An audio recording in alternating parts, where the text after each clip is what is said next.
मराठी शब्द अकारण का मराठी में मतलब होता है विना कारण, उगीच, निष्कारण, कारण नसता, व्यर्थ, फुकट, नाहक, हकनाक।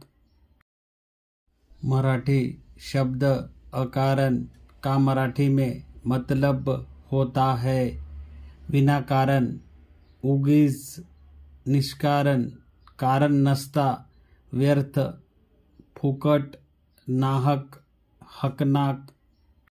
मराठी शब्द अकारण का मराठी में मतलब होता है विना कारण, उगीच, निष्कारण, कारण नसता, व्यर्थ, फुकट, नाहक, हकनाक।